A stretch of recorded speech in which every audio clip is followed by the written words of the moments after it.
Здрасти на всички! Това ни е първият ден в Лондон. Но как стигнахме до тук?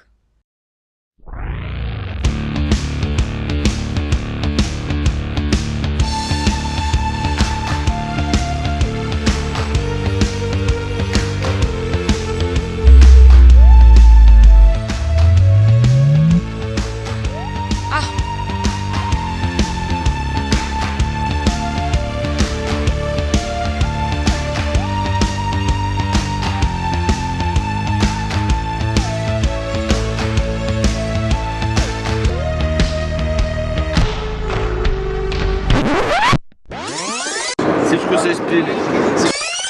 Аз съм Цвети, не знам. И после няма да се върне в България. И повече няма да се върне в България. Не, трябва да се върнем още по-назад.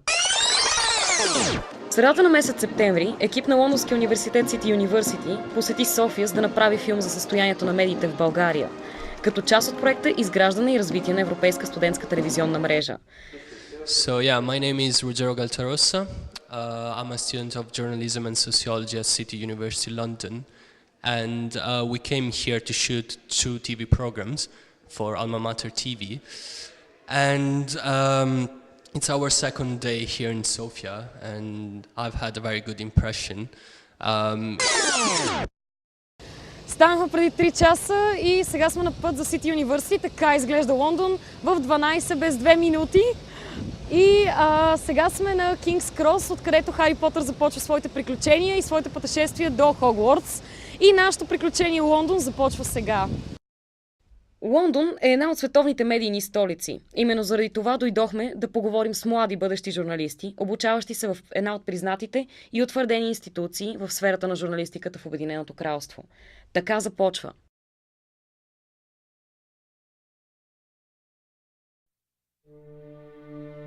The media of Great Britain is one of the most influential in the world. In the sea of money, power and politics, the ethical code of National Union of Journalists is the milestone of the role which the media plays in the society. According to the code, the journalist must speak the truth, to be loyal to the audience and to be independent mediator between those with power and the society. But how does the freedom look nowadays and who is behind it? This we decided to find out by ourselves.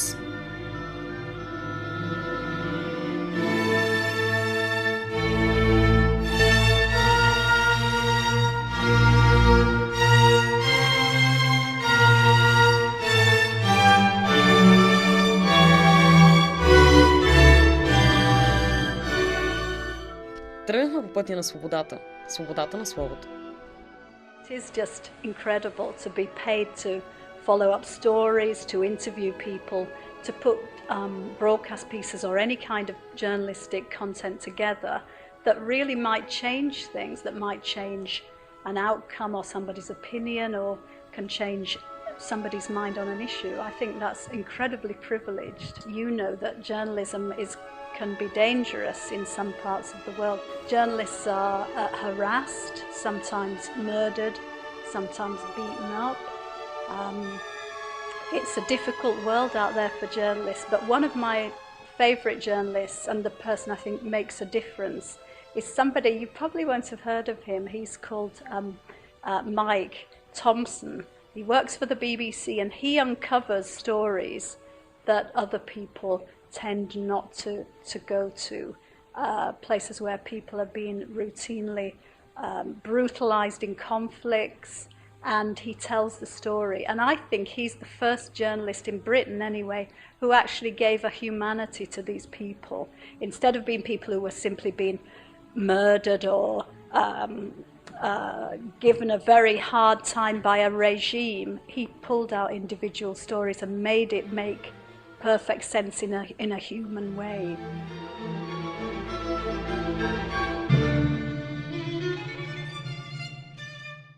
In order to be a proper journalist, you need to develop a set of mind from the very beginning of your education, so as soon as possible. So I thought the best way to do that was to study here, because journalism standards are very high. I came to study to City this subject, which I'm very fond of, and hopefully I'm not going to become a journalist. But it's a great school for journalism, and there are more opportunities in London than there are back in Sweden. For journalism, City is renowned for being quite good. I mean, their journalism department is well known within the journalism industry. Latest leaks were about like mass control industry. So it's about Western companies producing devices that can track mobile devices and laptops so powerful they can actually turn on the webcam of your laptop. Inside this embassy after dark, I could hear teams of police swarming up into the building through its internal fire escape. And Julian Assange himself gave some classes, I think, in the past. He actually gave his last public appearance was here at City. Yeah. 3 days before custody was released, he was just down there. He basically presented the documents at City University. Yeah, he presented the documents before the world in our university. It was very exciting. If the UK did not throw away the Vienna Conventions the other night, it is because the world was watching. And the world was watching because you were watching. So the next time somebody tells you that it is pointless to defend those rights that we hold dear, remind them of your vigil in the dark before the Embassy of Ecuador. You're familiar with the word mafia? Yes, Mr. Watson. Mr. Murdoch, you must be the first mafia boss in history who didn't know he was running a criminal enterprise. Mr. Watson. In 2011, a huge scandal shakes Great Britain's capital. One of the biggest British tabloids, News of the World, which is part of the media empire of Rupert Murdoch, has been closed down. This leads to losses of £240 million. 200 working places are closed. The empire starts cracking back in 2007 when the editor-in-chief Clive Goodman and the private investigator Glenn McClare are accused of illegal tracking of mobile phone of the royal family. According to News of the World, this is an isolated accident, but The Guardian is claiming that there are evidence of hacking the phones of even more public figures. In 2011, the police started a new investigation, Wheating, and in July it was proven that the reporters hacked not only the phones of public figures, but also those of victims of offense, even of grieving families of perished British soldiers. The same month, a special public inquiry, Levinson Inquiry, started its work. The authorities are coming out with recommendation that the British media regulator, Press Complaints Commission, should be reformed or replaced. The police also got involved in the scandal after being accused of trying to derive information from private companies, such as BlackBerry, in order to identify some of the participants in the London riots in 2011. The revelation of this information shocks the world and results in the World Chart of Freedom of the Press, made by Reporters Without Borders. As a result, Great Britain drops off from 19th to 28th place in the chart. Of the News of the World newspaper. Before you get to that, I would just like to say one sentence. This is the most humble day of my life.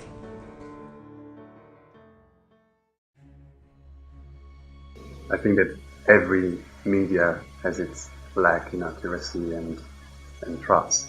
And especially I mean, I come from a country where media is not very trustworthy itself.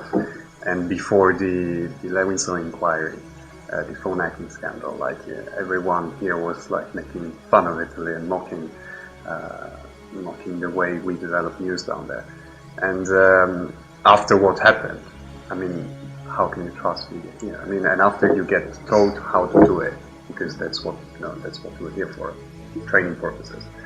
I mean, you are very, very careful in how you read the news, how you watch the news, how you listen to the news, and I don't trust anything 100%. I'd have to say the BBC, purely because, you know, it's funded by taxpayers' money, so they have more of a liability to be responsible. I think no matter where your media comes from, there's going to be a bias, and that's natural through selectivity. So I think it's important when you're looking at media to look, for example, if you're looking at a story, look at different sources and compare and use your own head to create your own conclusion. You can't rely on media 100% because, you know, after all, there are human beings behind them. But I think that if you compare, like, for example, English media to Italian media, you can still see a big difference, and you can still put some faith on them.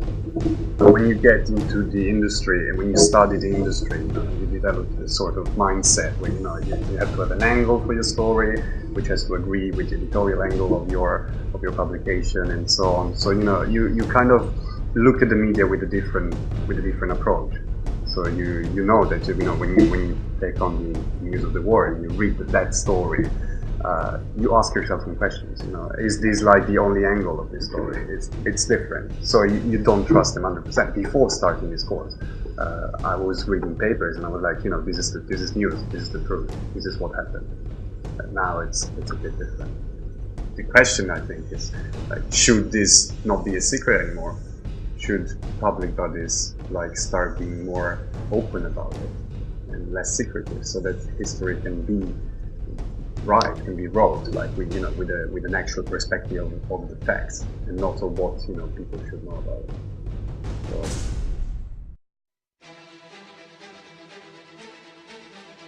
The media in Britain is quite different, I think, from nearly everywhere else. The press is regulated, but not very well, by an organisation called the PCC, the Press Complaints Commission, and they set up a set of rules for the press. But as you know, through phone hacking and so on, the rules weren't being followed. I'm sure you know all about this. It's very, it's very public all over the world. So the press, to some extent, the tabloid press has been out of control. They've done exactly what they wanted. They've hacked into people's phones, and they've basically sometimes trashed people's lives on the pages of their papers. With the broadcasters, it's quite different in Britain. The BBC and the other broadcasters are regulated by law, and they have to be balanced. They can't do that. They've got to give a balanced view. So Britain's quite interesting. The broadcasters are subject to very strict laws, and the press is almost uncontrolled because they don't abide by the law. But you'll know about the Leveson inquiry, which is looking into how the press should be regulated, because as I think you know, it really went out of hand and started to hack into phones and so on.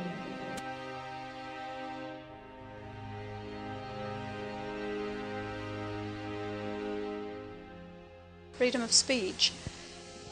In terms of Britain, we don't have a written constitution, so freedom of speech is not guaranteed as a written part of our law. So the way that the law works in Britain is that it's about precedent and what's happened in the law courts, what the politicians decide, and there's a third part of it called the monarchy. The limits are less easy to see in Britain, but I'll tell you something that's really interesting. We increasingly go to the European courts to settle some of our issues about privacy and freedom of speech and so on, because Britain doesn't have these laws. We don't have a privacy law either. It's difficult, isn't it? Because one person's freedom of speech can sometimes offend somebody else. And this is a debate that happens in Britain. I'm sure it happens everywhere in Europe. Well, the problem is the tabloid newspapers have seen no limits. That's why we're having the big inquiry, the Leveson. There hasn't been a limit. They've, to some extent, some of the tabloids, only some of the time, have intruded in people's lives. There haven't been limits. Some people would say that if you become a celebrity or a politician, then you're fair game. That's what the job's about. But some people will say not. And of course, you know about Prince Harry and Kate Middleton. That's the latest scandal. Do they have a right to private time when they can take their clothes off or do whatever they want to do? Or is it okay to spy on them with cameras? That's the question. I work with a campaign called NUS Black Students Campaign, and they fight against racism, for example, and they have a policy in place called no platform policy, and that means that fascist leaders of groups are not allowed onto university campuses to talk, and the reason for that is that when these people talk, they'll influence people to do bad things. Now, some people will say that's a breach of freedom of speech, But whilst others will say, well, we can't have these people running around our towns and cities influencing young people to do bad things, and it's really conflicted. But personally, I think we have to give people credit and let them think for themselves. They should come to the right conclusion. Being able to express yourself fully, being able to get your point across, feeling no restriction through the media outlets that your point, that your issue is somehow being diverted. Other than that, I'm not too sure what I'd say. I would say that there are practical limits sometimes. I would say that if what you're going to say is an issue that might, if we're thinking of someone like Julian Assange, we might say that there are issues in terms of national safety, and I would be inclined to take a pragmatic approach and say that yes, we should limit ourselves to some extent, but I think that's quite extreme, and in the general sense, I'd like to think that we're free to say whatever we can and want to. It's important to continue to push boundaries to protect freedom of speech. Okay, good. I think that there is no such thing as freedom of speech. I think that is a very nice concept. Though, if we would live in a world which has 100% freedom of speech, then we would end up in a WikiLeaks kind of world. And that's not right. So, freedom of speech has limitations. And I cannot just go out and start yelling all the things I have in my mind. I have to be careful, thoughtful, and consider my environment. So for me, freedom of speech is being able to represent my ideas, but mindfully considering the environment I'm expressing these ideas in. Great Britain is considered to be one of the top countries in Western Europe, considering the freedom of speech and expression. Recently, the British authorities started to arrest people because of Facebook and Twitter statuses, which are found threatening for the national security or a terroristic attempt. Maybe one of the most popular cases is the one of Paul Chambers, who tweets status about the closure of Robin Hood Airport due to bad weather conditions. Several days later, the status attracts the attention of the airport administration. Although Paul Chambers' Twitter status is considered not being a real threat, the police are informed about the case. As a result, the 26-year-old man is prosecuted, loses his job, and is banned from the airport. Chambers is supported by a number of public figures who are criticizing the accusations and want the prosecution to be stopped immediately. In 2012, the case is closed in Chambers' favor.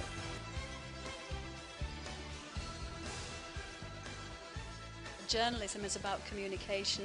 Twitter and Facebook are absolutely about communication. That's where the action is moving. Social media is a lot more creative, it's more innovative, so people are going to be more engaged with that rather than, pick up and read. It's not really moving with the times. But I mean, there are still people out there. Many people will say, I like reading a newspaper, I like having the feeling of a newspaper in my hand. So I guess it just depends on people. But generally, yeah, the thinking is that people are moving more towards social media. There's still an interest in those mediums, but everything's so diverse now. There's so many ways of interacting with news that it's sort of, you're a bit separate if you're just watching it on TV, and people really want to interact with the news. So I think it's a case of, yes, still having TV news, but incorporating all the other new kinds of news. So you really have to be good at all of those, and I think City allows you to do that. In Britain, what we're talking about is how long papers can survive, how long newspapers, the paper that you go and buy and read on paper is going to survive. We're looking at maybe 5 years for some of them. Do you think that you're going to have a lot of opportunities after finishing university? Yeah, I think that's why we're all here, is that we've seen the connection between going to City and then making it in the industry. The BBC, for example, is an opportunity that I've got coming up this week. So it's fantastic. It littered throughout the course of these opportunities. So it's up to you to go and get them, but it's a great connection with the industry. I'm gaining skills now that people recognise in the industry. At City, they teach you to do a lot of work experience whilst you're studying to kind of build up your portfolio so that when you graduate, you have a lot more of a chance of getting a job. But it is tough, and a lot of graduates end up doing internships, and many of them are unpaid, and that might take a while, but eventually you will end up with a job. Yeah, as you said, my original plan was to go back to Italy after my degree. I guess I had very idealistic motivation. I know for myself that I'm very grateful to my country, and I'm very grateful to the people down there. But when I came to the UK, I wasn't coming here to escape anything. So no, I'm not looking forward to go back to Italy. But not because there is something there which I don't want to face, just because I think there is something better elsewhere.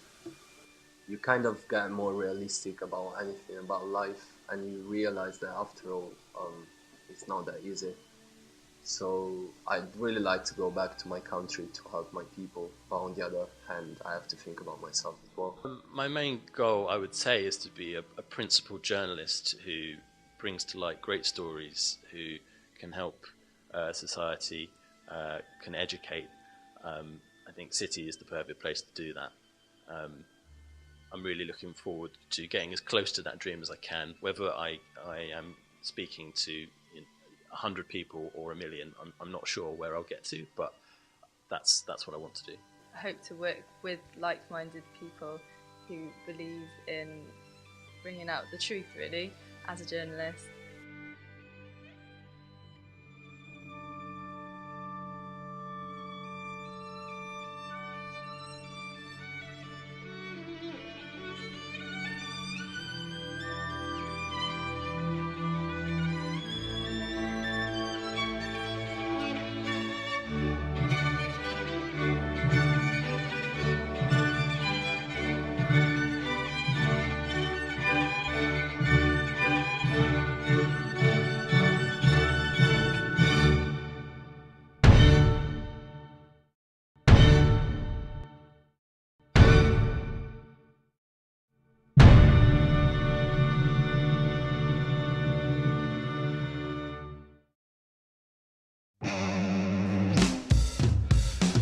I'm a puppet on a string, Tracy Island, time traveling diamond, could have shaped heartaches. I come to find you for in some velvet morning, years too late. She's a silver lining, Lone Ranger riding through an open space. In my mind when she's not right there beside me.